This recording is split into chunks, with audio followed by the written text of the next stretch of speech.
Good evening. Let's call to order the Board of Library Trustees meeting of December 2nd, 2024 at 7:05 p.m. The city does not tolerate disruptive behavior in our meetings. Sunnyvale prides itself on the rich diversity of our residents. We are committed to creating a culture of belonging where members of our diverse community feel included, safe, and respected. This board meeting is considered a limited public forum, which means the board can regulate the time, place, and manner of speech. Speaker comments must be limited to the agenda item being considered by the board for consent calendar or public hearing items. Speaker comments during oral communications must be limited to matters within the board's authority, generally referred to as within the board's subject matter jurisdiction. If a speaker's comments are not related to an agenda item, the presiding officer will rule the speaker out of order. A speaker will not be ruled out of order because of a disagreement with the content of their speech. Location and online meeting details are available on the Board of Library Trustees agenda. Use the Show Captions button to view captions on Zoom. Comments on matters not on the agenda or presentation items must be submitted prior to the time I call the item for oral communications. Comments and agenda items must be submitted prior to the time I close the public hearing on the agenda item. Speakers are requested to keep their comments to the time period set for public comments for the agenda item, which will be strictly enforced. Guidelines are posted on the city's website and on the Board of Library Trustees meeting agenda. Please join me in the salute to the flag. I pledge allegiance to the flag of the United States of America and to the republic for which it stands, one nation, under God, indivisible, with liberty and justice for all. Thank you. Recording officer, may we please have the roll call? Yes, Chair Wang, Here. Vice Chair Jitaconda, Here. Board Member Hugh, Here. Board Member Chang, Board Member Han. Here. We have 5 board members present. Thank you. We'll move into our next item, which is 24-1101. Is there a staff presentation on annual library statistics and trends? Yes, there is. Good evening, board members. I am Garrett Kermoto, Superintendent of Libraries, and co-presenting with me tonight is Laura Jamal, our Management Analyst for the Library and Recreation Services Department. Oh, sorry. Yeah, we decided we're going to sit here, so. Thanks, Elizabeth. Okay. As you know, this is an annual presentation we provide to you based mostly on fiscal year statistics from last year, and that is a fiscal year running from July 1 to June 30th, 2024.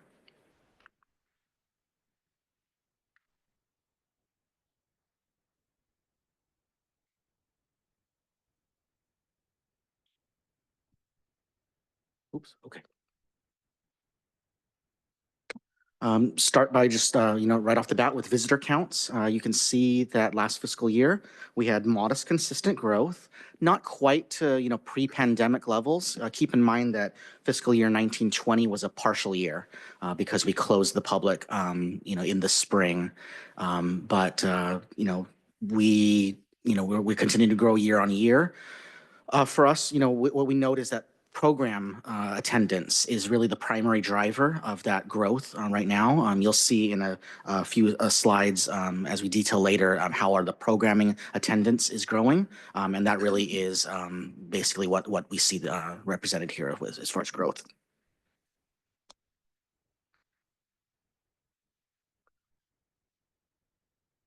See how it's done. Okay. So next couple slides deal with circulation and how our collection is moving. You can see here that we actually had a notable increase in total circulation from last fiscal year. This is primarily due to ebook usage. And while we are encouraged by the positive growth, the size of the jump, in particular for this fiscal year, might be a bit of an outlier. We'll get to some of the reasons why we had a very unusual ebook growth last fiscal year, and there's a number of different reasons why. We'll explain that as we get to that slide as well. Okay, so this was a popular slide from last year, so we went ahead and kept it in. So these are our library top 10s. So these were for the adult and teen book checkouts. So you'll see a few that were on the list last year. They've kind of changed in order, but our number 1 for adults for this year was Lessons in Chemistry. You can see for number 2, Tomorrow and Tomorrow and Tomorrow. And you'll see that there, as we go down the list, I won't read all of them to you, but you'll see there are a few, excuse me, that do repeat. And then on the teen side, One of Us is Lying was #1, and that was on our list last year as well. And then The Ballad of Songbirds and Snakes was #2. And then as we go down, you'll see in the parentheses, that's the number of checkouts. So you can see that those were quite popular for our adults and teens. And I included the graphics of the top 2 for each one down below. And they continue to be popular even as we go into this year. Add that not surprisingly, titles with movie or Mhm. streaming tie-ins seem to be really popular as always. Yes. And so continuing with the top 10s, these are children's books and then overall video checkouts.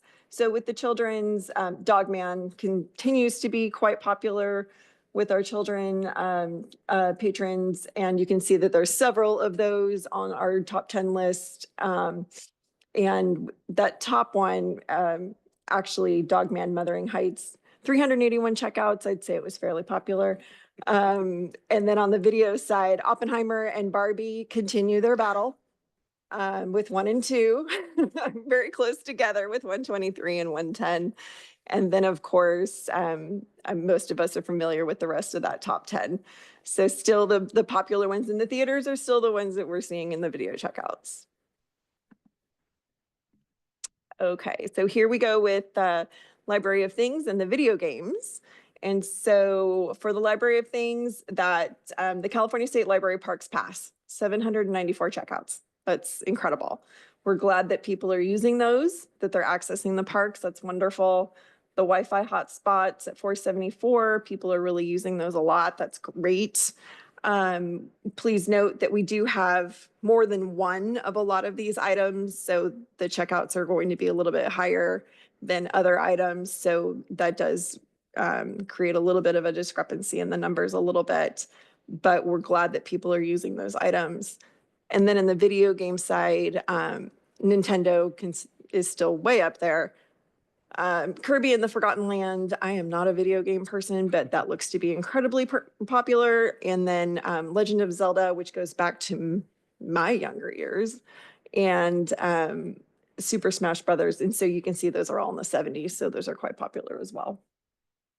One thing I'll add is that, like Laura was alluding to, some of the library things items in particular, we have more than others. So with the Parks Pass, for example, because it was mostly state funded, we have, about 70 plus to loan currently.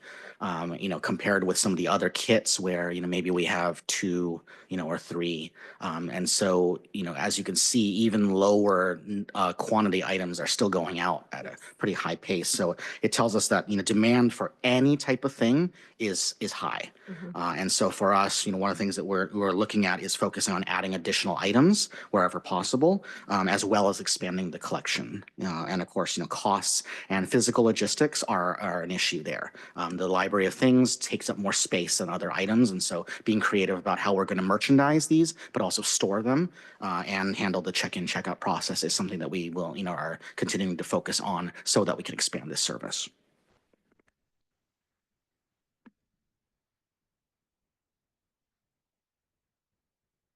Okay, so yes. Okay, so this is, we were alluding to the big jump in eCirc from last fiscal year, right about 200,000 to over double that, 468,208 this fiscal year. We know ebooks are growing in popularity, but why such a big spike, here? One reason is because we actually, got some kind of unintended attention.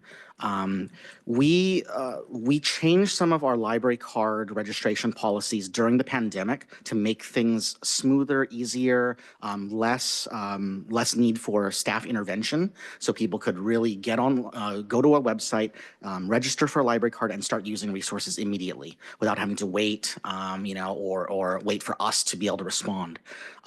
Some of those policies and the forms did not necessarily change as we started shifting back to in person. And call it a loophole if you want, but people learned about how easy we were making it to get a library card and start accessing the collections. And we got featured on a Reddit post along with a number of other libraries, with libraries who had, easy access. And we got hit. We got hit pretty hard. At its peak, we were finding that we were maybe having between 70 to 80 and upwards of 100 registrations, library cards registering per day. In the back half of the year, we registered about 21,000 new cards, of which around 7,000, as we looked into it, were legitimate. But really about, 14,000 of those were either, bots, people that were intentionally creating multiple accounts so that they could then, go in right away, place holds on, popular ebooks, check out or max out their Hoopla or cloud library limits. And so we saw a big spike in usage and holds lists. And, we noticed right away. So we made really quick moves to try to change the way the form was set up. And since then, we've been reviewing and making some adjustments to our library card policies to stop that flow.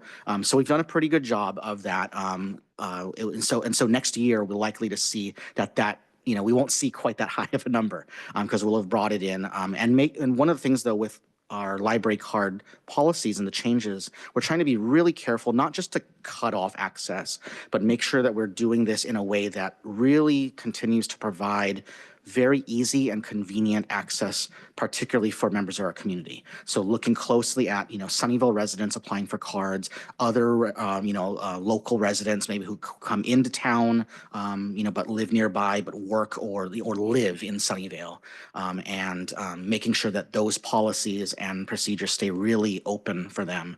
So nobody is losing access, but we're making sure that the people in our community are able to access this and have, reasonable holds lists and wait times to consider. So, however, don't want to leave us, with that bad taste in our mouth, but to say that, clearly people are interested and appreciate the ease of access that we provide to these types of materials, and hence we see that, high interest in the collections.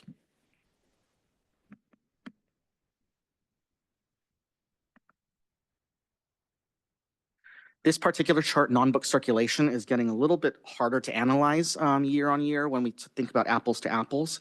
The nature of non-book collections for us has changed over the years. So we may change the way we report this particular stat in the future, but for this year, we did want to explain what's been changing so you'll understand.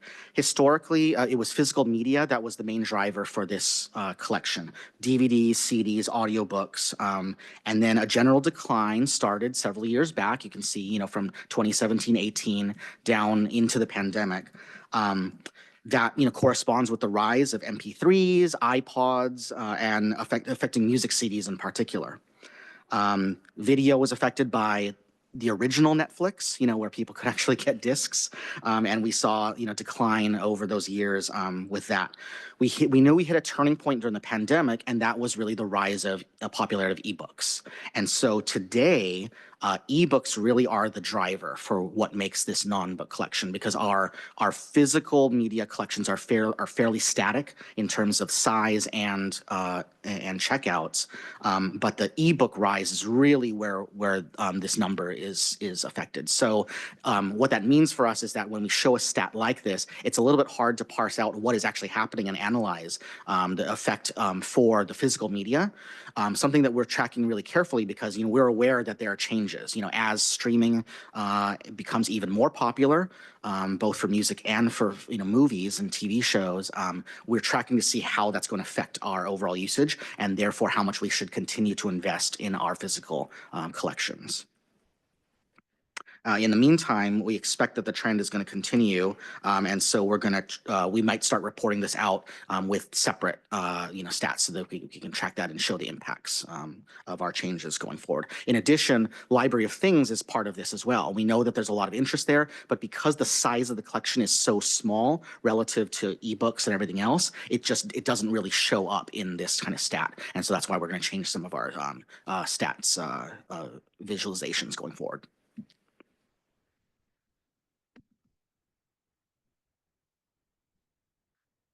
Another stat that we've tended to pull out because it's of high interest is what's happening with our children's collection. We see that similar to last year, we had a modest increase, and that tracks. We know that the increased foot traffic from programs brings people into the library as they're in. They love to browse, our collections, and the checkouts follow suit. So this really just ties directly, almost one-to-one with we see increases in program attendance, that we see commensurate increases in circulation.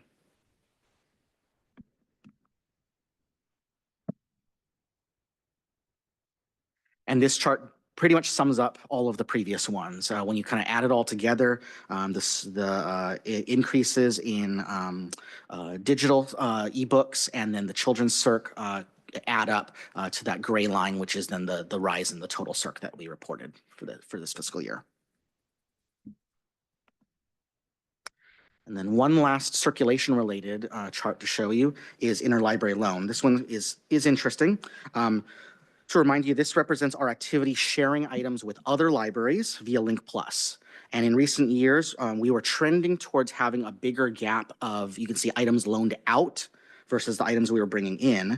But we expected that as more libraries return to kind of a stable post-pandemic operation, that the gap would narrow and that we might eventually return to, as you see back in 17, 18, and 18, 19, we were essentially a net gainer. We ordered more books in than we loaned out. And we expected that we would get back to that at some point.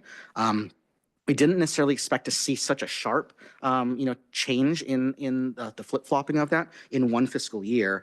And, why is the big question, right?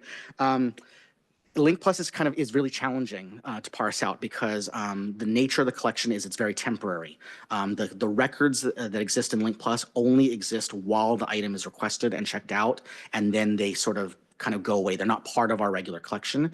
And because by very nature, a lot of the items that we're requesting in from Link Plus are not items we own, right? That's the reason why someone's going out to try to get it from another library. So those items don't necessarily track to the items that we catalog in our collection already. So subjects may not be quite the same. The way that those items are cataloged, it's hard for us to compare them exactly apples to apples with the items in our collection. So it's a little hard to derive useful data in Link Plus. But we have some general thoughts on, what drives this. One thing is we know that Sunnyvale community is readers.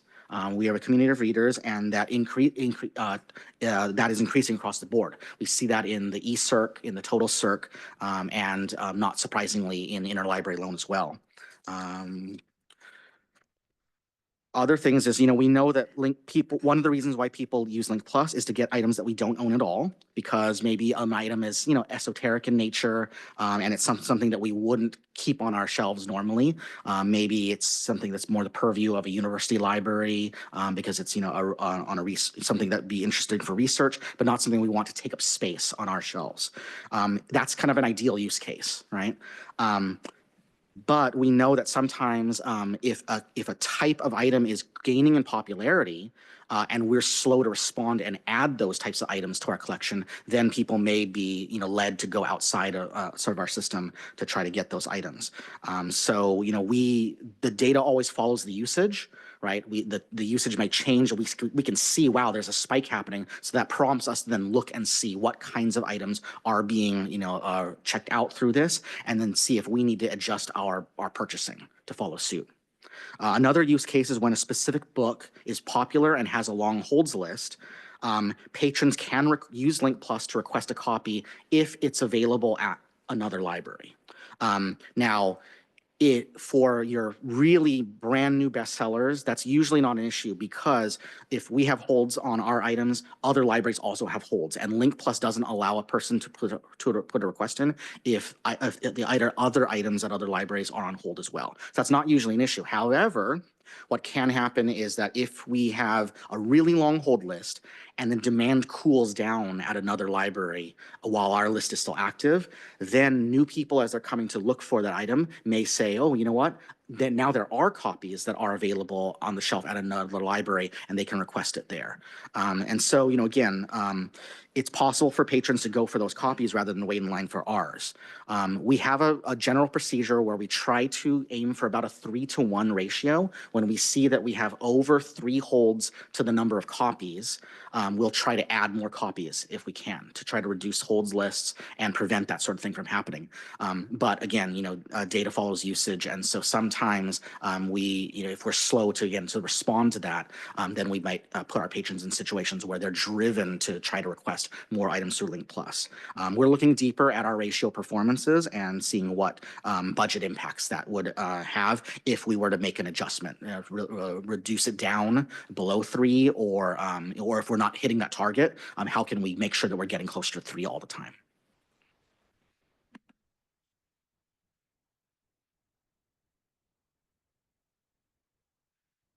And now we're into programs. So, as we alluded to, you can see that we're happy to see the continuing upward trend in program attendance, modestly but consistently across all ages, and especially so for preschool age. A significant portion of our preschool increases we attribute to the early learning grants that we had over the past couple of years. Very successful. We reported to you many times in the past. Just really great in driving attendance to those programs. Since then, the grant has ended, and so we expect that we may see some leveling out, at least of increases going forward. But we hope that the increased exposure to our great programs since the pandemic will result in lasting interest, and the numbers will remain strong going forward. We do recognize that beyond just budget constraints, we face issues around space and capacity, right, in our library. And so that's something we're always working against when it comes to expanding programming offerings. But nevertheless, we do want to celebrate the success of this past year, acknowledge the staff and community that come together to pull off those programs. And in the next few slides, we're going to share some highlights of those programs. So you just saw the participation numbers. And so what this is the breakdown by age group and how many programs were put on by each age group. So you can see that the library staff has been busy. So this is the number of programs by age group. So you can see for the preschool group, 281 programs in a year is a lot. School age 93, teens 49, adults 303, which even outnumbers the preschool group. And then general interest programs were at 47. So this is a lot of programs going on. The library is very, very busy. As you would all know, when you come visit, there's always something going on. And it's just great to see the number of people that are always in there. And there's always something fun and something interesting. And it's great to see. Okay, so these are the popular programs that we saw for the youth services and adult services. You can see the breakdown by the number of attendees for each program. So the summer family fun nights at the park, there were almost 2,000 attendees for that. And that was a huge success. That was wonderful to see that many people. And for the back to school events, we had a few hundred attendees, the scavenger hunt, over 400 participants. And then on the adult services side, the ESL conversation group, over 500 attendees. That's amazing.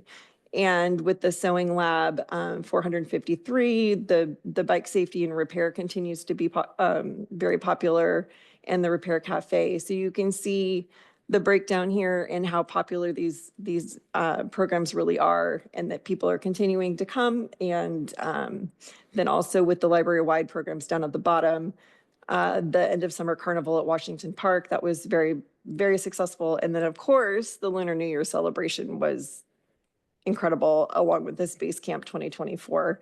We all heard about that and how amazing it was. So, and the Eclipse, the 2 Eclipse programs, there were a lot of people at those as well. So we've had some really exciting events and really unique events too. So there's been something for everyone. And of course, some of them really taxing the limits of our facilities, of course, like Lunar New Year and Space Camp. Yes. And then we go into summer reading, which was very successful this year as well. 3,355 registrants, and of those, about 1,600 finishers. more than 43,000 books were read. That's incredible. So that was really great for everyone that participated. Okay, so here's some stories from Storytime. This is from Nan Choi, our supervising librarian for youth. And she asked her staff the comments that she had received regarding their programs. And I won't read all of these to you, but some of the comments that they got back were so amazing to watch babies interact, meet other parents, and learn new songs. And that's from the Night Owl Storytime. Another one was from the teen program. I enjoyed my time with my friends as well as the calm ambiance. It's great that teens get that time to come in and just have a quiet spot. One for personal finance for teens. I liked this one. The great useful information presented in an easy to understand format, very interactive. That's not really taught a whole lot anymore. So it's great that they had the experience for that. Okay, here's another one for stories from around the library. So the Early Learning Hub continues to be incredibly popular. And so a couple of comments. This is a gem place, brilliant idea. Lucky Sunnyvale kids. I couldn't agree more. Homebound delivery still continues to be popular. Thank you for your thoughtful call and kind words. As a homebound program patron, it is good to know that we are not forgotten by the Sunnyvale Library. Indeed, the library keeps me breathing and smiling. What an impact. That's really incredible. And so it's amazing to see the impact the library has beyond the walls of the actual library. Here's a few more. These are a little bit longer. I'll just do one. I really appreciate programs that encourage and educate us about sustainable living, and vegan holiday cooking is also just so festive. The presenter was really engaging and fun. The dishes looked great. I appreciate that you're still offering online programs as I am chronically ill. It's amazing. It's really great. Okay, I'll let Garrett take this one. Yeah, this is one of the last data slides we'll show. This is, as a reminder, data we've been tracking since last year. And as a reminder, it represents our current best attempt at demonstrating the relative amount of our collection that includes topics related to diversity, equity, and inclusion. So when we look at our entire collection, both print and digital, we would say that 239,751 items representing 142,285 titles, because we own certain titles and we have multiple copies of those, are about something related to diversity, equity, and or inclusion. And those represent a little more than 20% of the whole collection. We don't have a trend chart to show because we only have this year's and last year's data to show. But I can report that the percentage increase was modest, about 2% increase, but that represents about 8,000 items that we added in those categories for last year. I mentioned that's our best attempt at capturing this because unfortunately we don't currently have data that helps us answer other questions. For example, really this kind of the holy grail for us is, how many authors do we have represented, from different minority groups? That's something we would love to be able to show, the diversity in terms of authorship, but, just because of the way our items are cataloged, we don't know, who's necessarily from a certain type of group. Something that we're, following trends in our field as far as how we can start to capture that, but it's just not available for right now. So we will continue to track this data and see creative ways to glean meaningful analysis in the future. But for now, what we see is that awareness and emphasis of these kinds of topics lead us to actions that increase representation and reflect diversity of the community, and we'll continue that work. And that's all. We're open for questions. Thank you so much. Do any board members have any comments or questions for staff? Board member who? All right. So as always, this is such a great presentation, and it's really inspiring to see the work and the positive trends really across the board. So first thing that I want to start with is the Library of Things. That's a favorite of mine. And there was a new item that I felt like I noticed, which was the hiking backpack kit. Is that new? What's in that? Can we talk a little bit about that and show it off a bit? Right. Not sure what the line is. Yeah, I don't have all the details on the hiking backpack in particular, but yes, it is a new item. I believe, let's see, we have, there's some maps. 'Cause we're gonna pull up, see if we can pull up a list of Yeah. items. Oh, there it is. So, okay, so there's a vehicle day pass, so it includes a parks pass. And then it's there. The backpack, yeah, that's right. A pair of binoculars, a orienteering compass, magnifying glass, a file case, and pocket guides for California trees and wildflowers and California wildlife. Very good. Very good. That's Yeah, really so you check incredible. it out, everything you need to actually get out there, and then know what you're looking at, Yeah. when you look through it. Yeah, one thing that I'm thinking about is it's like, is the line shorter for that than the park pass or not? I'll have to take a look at that on my own time. Another thing in terms of library of things and especially park passes is something that was mentioned was state funding for parks passes. And that sounds like there's a term on that. What is the status? When does that funding run out? And will we get more park passes? Because it clearly is very, very popular.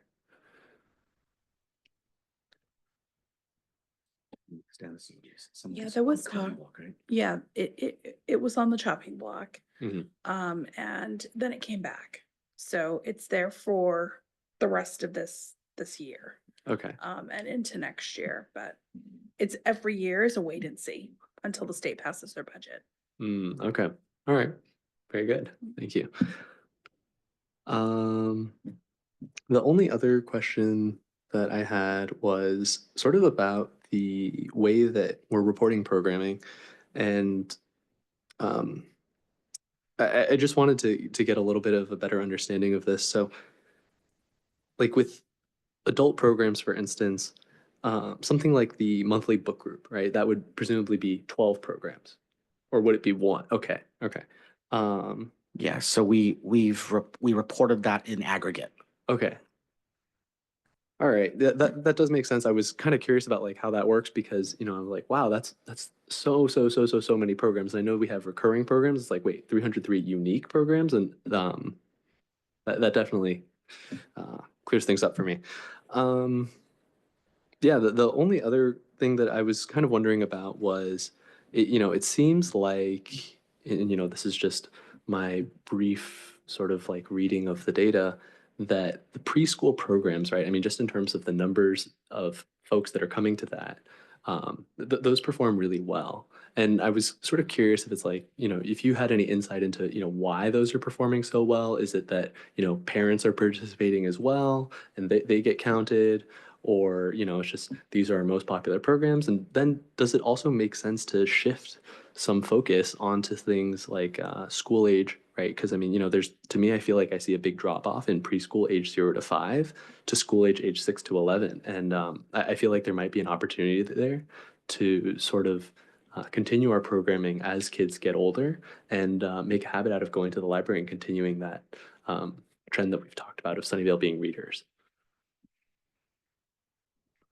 Yeah, it's a good observation. I think it's not unusual for public libraries to show high interest in preschool. I think the reality is that for our preschool age families, when they're not in school, they have more time and are frankly looking for things to do and find that the library is a known, trusted outlet for that type of programming. And so we know we kind of need to fill that space.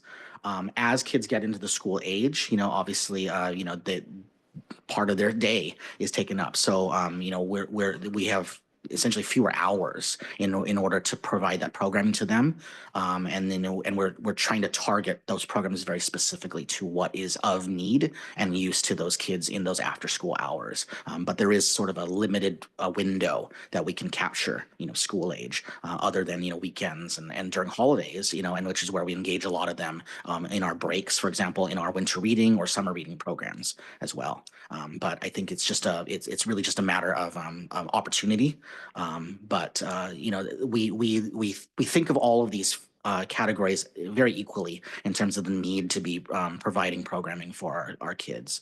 It's not that we're actually focusing on one or another, I think, but that it's really just the opportunity to present programs to them. Sounds very good. Thank you. Board Member Giaconda. Well, thank you for the detailed information. Very impressive with the inclusivity programs we have, especially the homebound and the culinary skills for those who are not able to. Well, appreciate that. So I have just questions. One was just a clarifying question. So when we say visitor counts were over 300K, so do we do based off checkouts or how do they calculate the visitor counts? There's a door counter at the main doors, and so it's tracking as the the sensor is broken. That's a count, and we're careful not to double count by counting ins and outs. So it's essentially the ins. Wonderful. Yeah. So just following on Trustee Hu's question, so the California state passes. So maybe I missed that information. Do we have a certain amount? It's a day pass, right? Or it's a day? The state park pass is it's essentially a parking pass, and the idea is that to park at a state park, you have to pay. There's no admission to enter a state park. The access to parks is free, but it's the parking fee that is the thing. And so what it allows you to do is with the hang tag on, you can park for free for a day at one of the eligible state parks. Gotcha. So is it only rented to an individual or any organization, like as an example, a scout troop, which goes a lot of camping? Do they get access to parking spots? I mean, a group could, it's per vehicle essentially. So it could be checked out by a group and then you used for their vehicle to park for free. There's nothing, that would preclude somebody from checking out the pass and using it for their entire party. I would say that's probably actually encouraged, right? Is carpooling to a park and, having only one parking spot. But it's, yes, there's no, the program's not designed to distinguish between an individual using it or a family or a group. Wonderful. So it applies to Bayland Park too. So Bayland is a little different. Bayland is a county park that's operated by the city. And we actually we provide county park passes, which are separate from the state. And that's something that we fund ourselves. So we maintain a collection of county parks passes. The Bayland Park is actually not included in the county park pass program. So we also maintain a collection of Baylands passes, which essentially work the same way. They're for parking at Baylands Park. Just another question on the teen programs. It's a great programs we host. Just curious on the teens program, especially for college-bound students. Is there anything the library, other than what we have now, especially for students who are not able to get help on essay writing kind of stuff? Is there anything the library is thinking of bringing in? I know we do ACT and SIT, but do we have anything specific for essay writings? It's a great question. I don't know right off the top, but we'll see if we can look and see what kind of resources we have. We're always evaluating every year what offerings we have, and different vendors come up also, and make products available to us. So that evaluation we do of what sort of databases or online resources to add is something we look at every single year. Yep. Well, thank you so much. Board Member Hood. Hi, thank you for all the information. It's a little overwhelming. There's so much of it. And then I think it's definitely a great idea to chunk out the things differently for because that's where I started getting confused, I have to say, because first of all, I was just sort of wondering, like, when you talk about like the top 10 or the top books, are you count ebooks and physical books together for those type of things? Are you looking at those numbers differently at all? It depends. And part of that is ebook collecting ebook stats is really challenging for us because, as you know, we have a number of different ebook platforms. So some of the books, based on the, who the publisher is, are available to us, for example, through like Libby. Libby is a system that's really quite easy to count in terms of usage because it's one circ per item.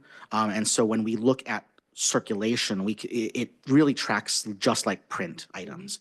What's a little different in terms of some stats is with a collection like Hoopla, where we don't, it's per use, it's pay per use. So we get access to a large body of titles, but we can do some tracking of individual like title and performance, but it's a little harder to glean that data because it's essentially a kind of a collected collection. So some of those titles may have ebook data if it's sort of one-to-one or apples to apples with our print.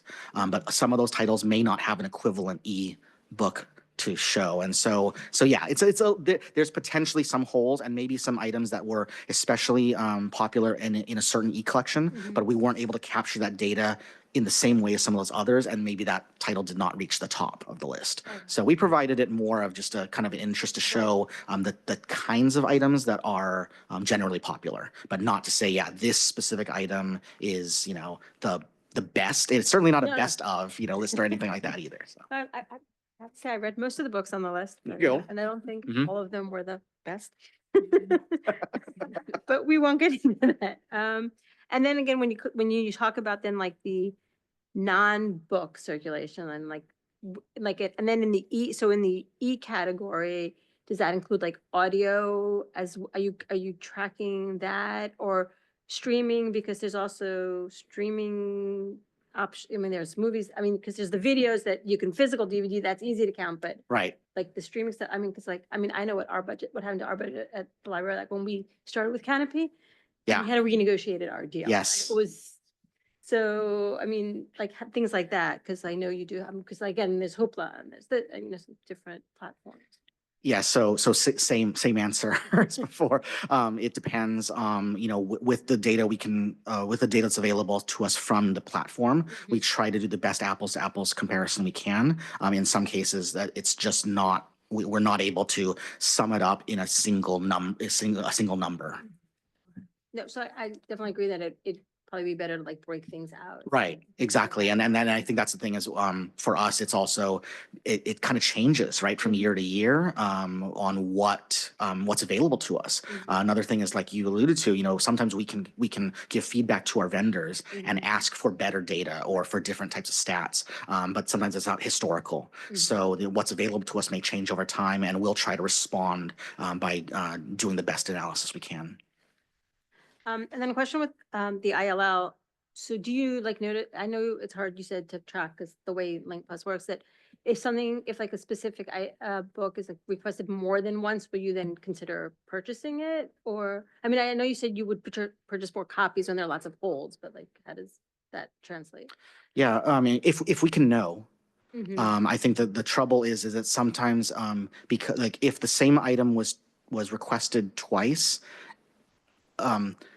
we don't necessarily know because it doesn't use the same record. It's a new record is created for that second copy of the same item, and that's what's difficult. That's one of the things that's difficult for us. For items that we own, as you know, like all the items fit under us like an umbrella bib, but Link Plus doesn't work that way.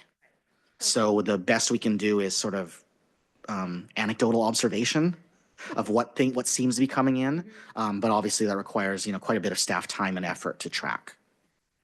Okay, and one last question then about the DEI stuff.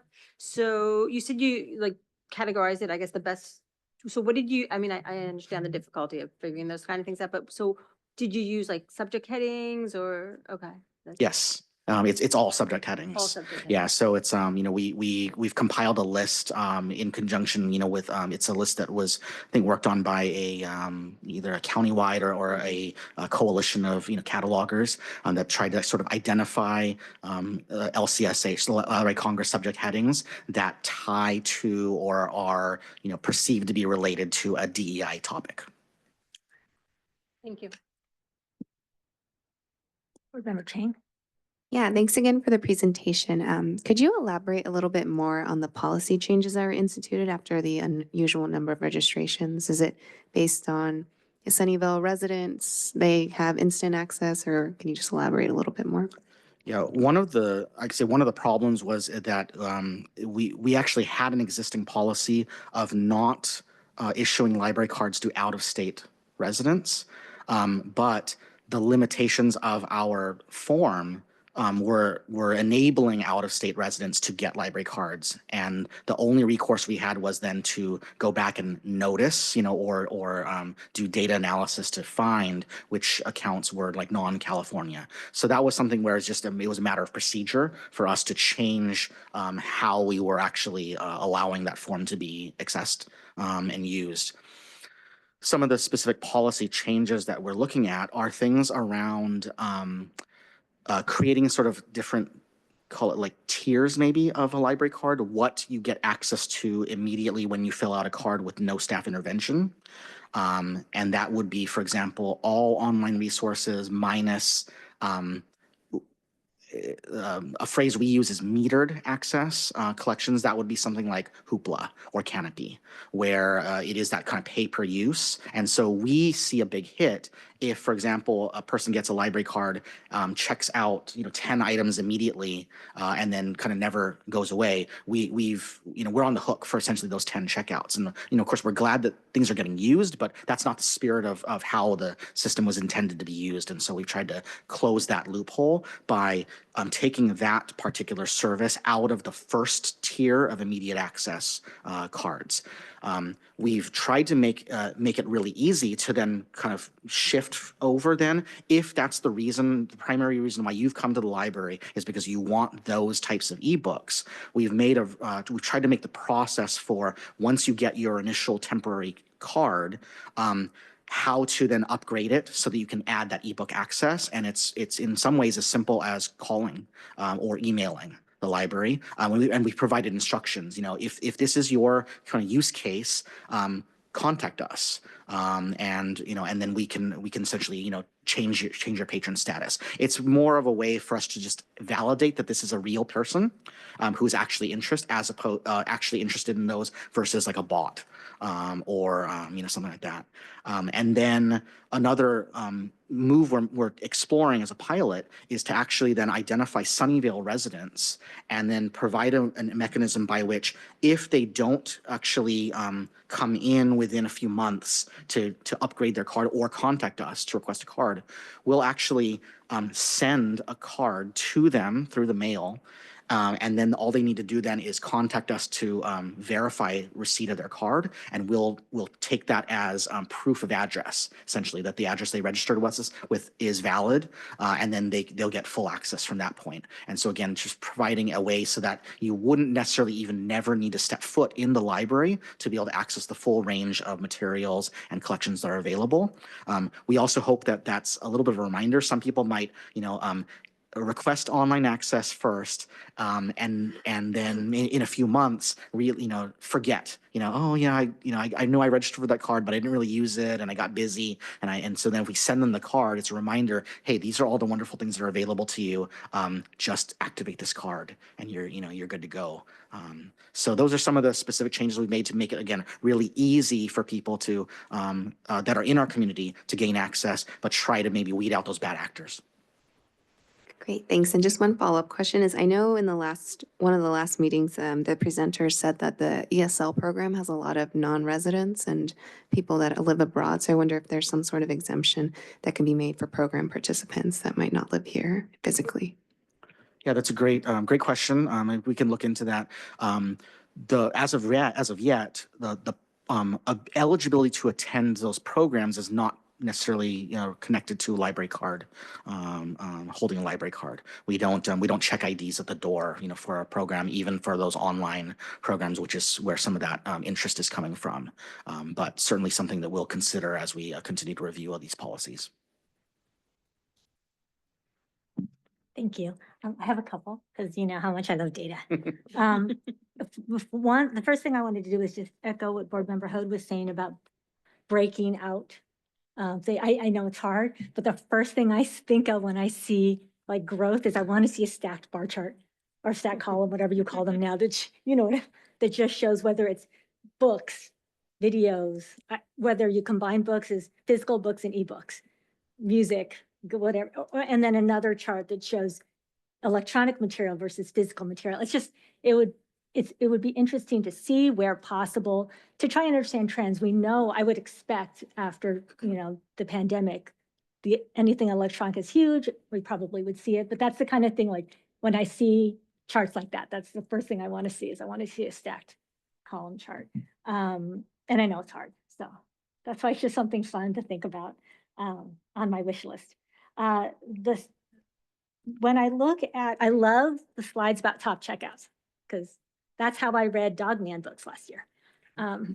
But one question, I'm wondering how difficult it would be, but it would be really interesting for me to see, what are the items that have the longest wait lists?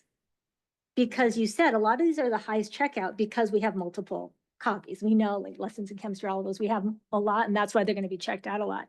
But it would be also interesting to see what are people willing to wait for? Understanding that some of them are expensive. We only have so many sewing machines. There's so many things in the library of things.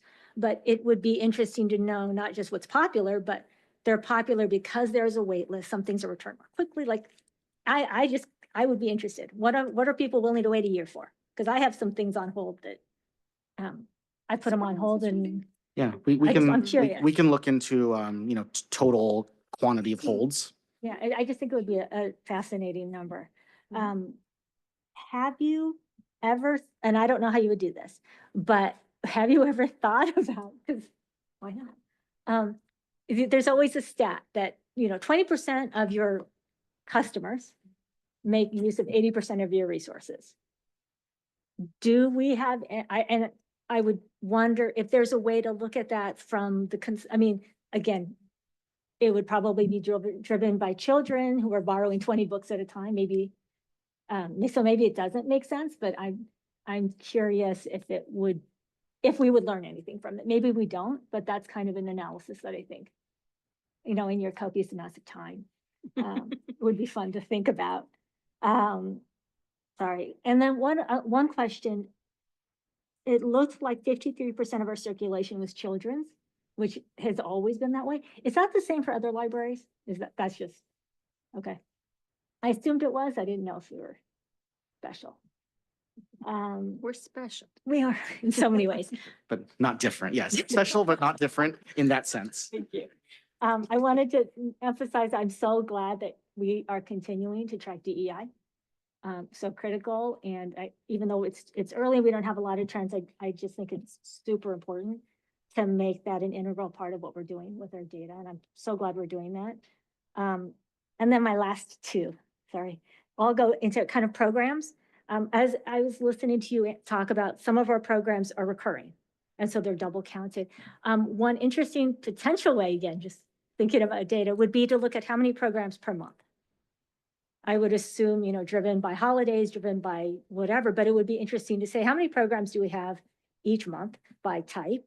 And you're showing programs, like we have this many programs this year. I know you have this data. It'd be interesting to see how the number of programs and types of programs have changed over time. And it's the same that you've done with circulation and that kind of thing would be interesting. And then my final kind of just thing to think about is the impacts of the programs. I loved the quotes. And this has only came up because I'm trying to do this analysis at work as well, is how do you quantify impact? Right. And so it's just something to think about. How do we quantify it? Is that something we can do on the annual satisfaction survey? In the sense of saying something like, on a scale of 1 to 5, how important a role does the library play, or does the program play? How much better does it make your life? Yeah. To know that you can go to the library. And the reason I think that is, I was talking to somebody who had just moved back from the Philippines, and her comment to me was, there are no public libraries. I forgot how much I really enjoyed a library till I came back here.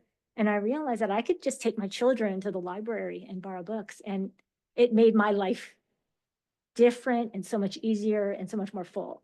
And again, I don't know if that's the right way, but I'm trying to right now figure out how do you quantify the impact of a program for a different kind of thing. But if there was a way as we think about the annual satisfaction survey, like on a scale of 1 to 5 or something, I don't know. I just think it would be a fascinating thing. Yeah, you've got my gears, going around what's possible with that. And I think there's certainly a way that we can incorporate something around impact in that surveying. Yeah, if you want to talk, we spent hours in another meeting talking about how do you quantify impact? Right. Yeah. We know there's like sort of pre and post surveying, and of course that might not be possible with the satisfaction survey, but perhaps there is something where we could ask a question around, do you feel like have you participated in the library program this year? Do you feel like it has, positively impacted you in a tangible way or something like that? Right. Thank you. Good. Thank you so much for the presentation. We love data. We love to think about this. So I appreciate the presentation and your time tonight. Thank you. So we'll move on to oral communications. This is now the public's opportunity to address the board on topics not listed on tonight's agenda and presentation items. This section is limited to 15 minutes and may be extended or continued after the public hearings, general business section of the meeting. Individuals may only speak once during oral communications. This board meeting is a limited public forum and the board can regulate the time, place, and manner of speech. Speaker comments during oral communications must be limited to matters within the board's authority, which is known as the board's subject matter jurisdiction. If a speaker's comments are outside the board's subject matter jurisdiction, the presiding officer will rule the speaker out of order. This allows the board to conduct its business in a reasonably efficient manner and protects the rights of other speakers. A speaker will not be ruled out of order because of disagreement with the content of their speech. Please submit a speaker card to the recording officer. Raise your digital hand now or dial *9 on a telephone to indicate you wish to speak. I will call on members of public participating in person first, followed by remote participants. Speakers will have 3 minutes to speak. And we're excited to have a speaker card tonight with Joe. Come on up.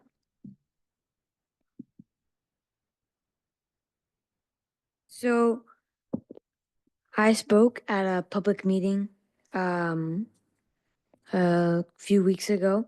I think only one person was there. But I gave a public comment about green roofs.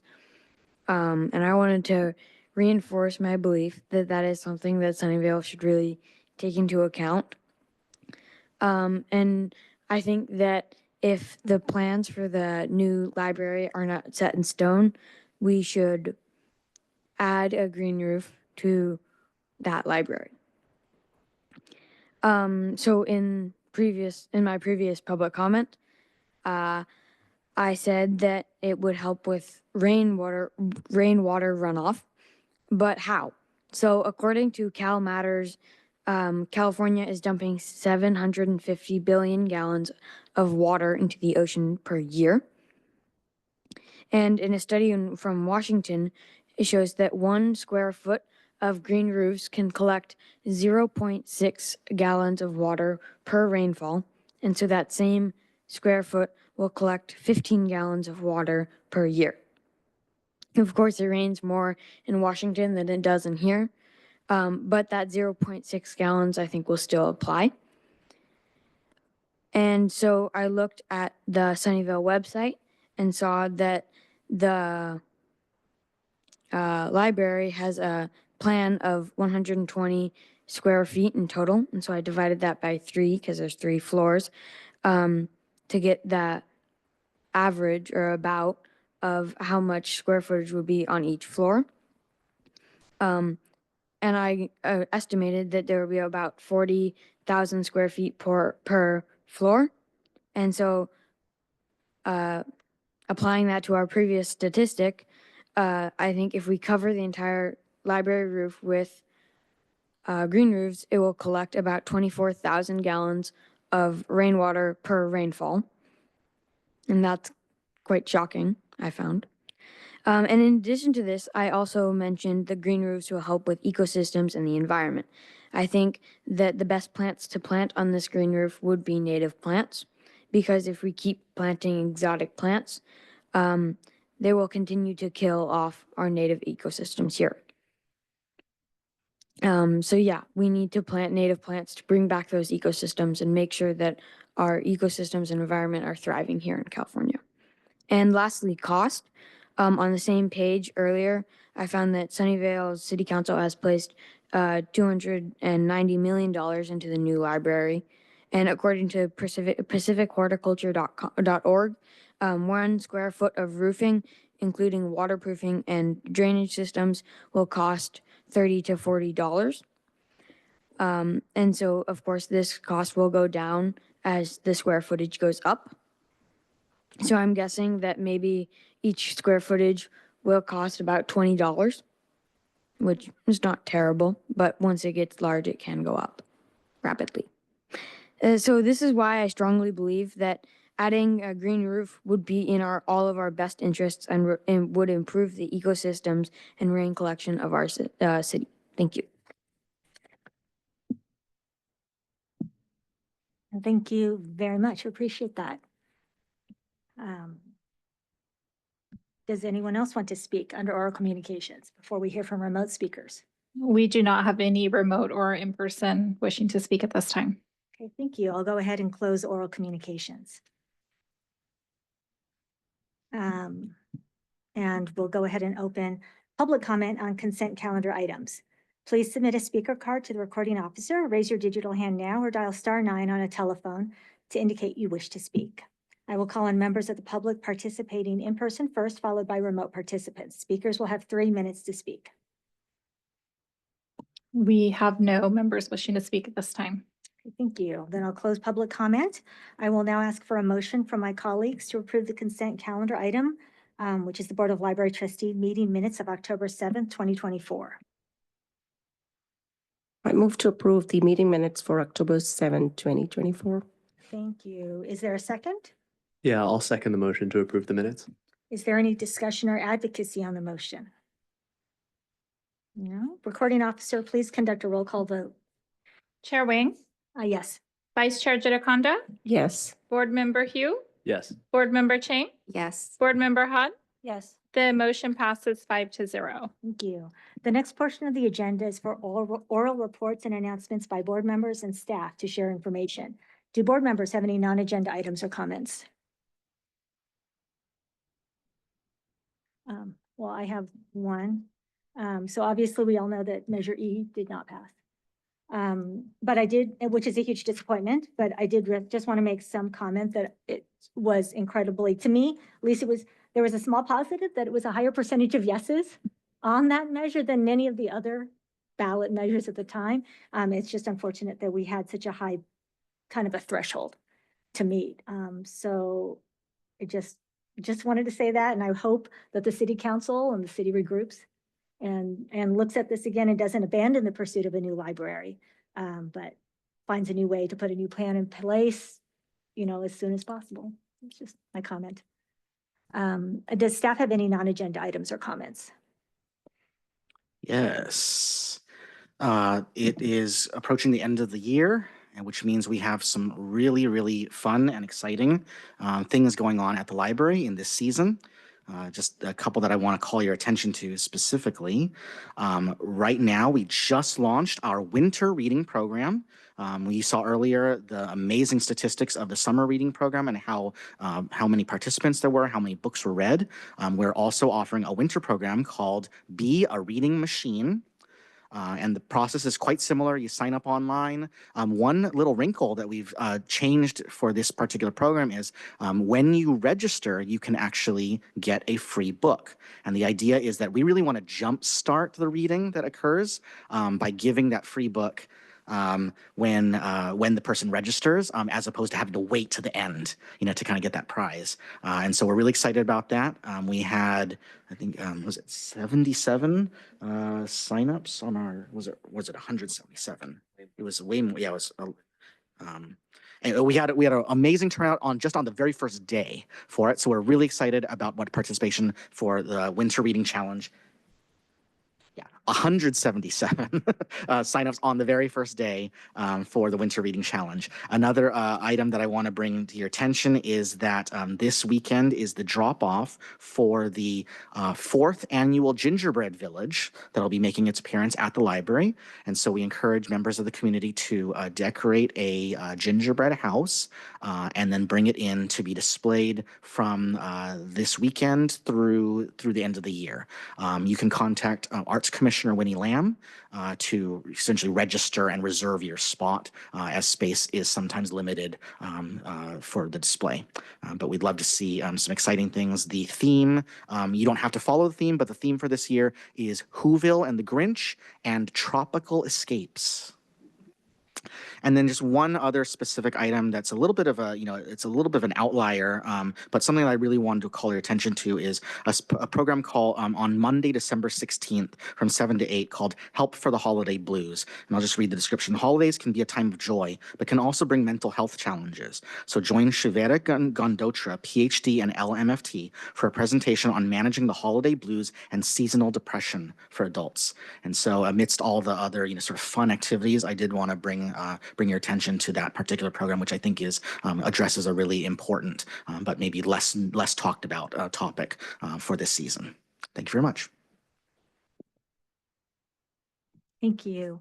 And with that, this meeting is adjourned at 8:11 p.m. And I'd like to thank everyone for your participation in tonight's meeting.